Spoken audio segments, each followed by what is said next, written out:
Believe in yourself. There's nothing wrong with having confidence. There's nothing wrong with being delusional.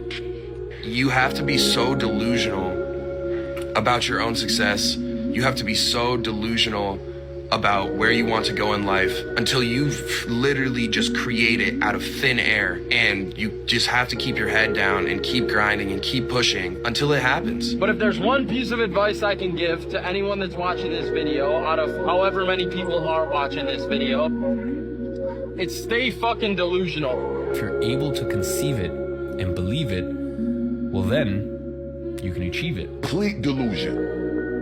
You gotta believe the delusion.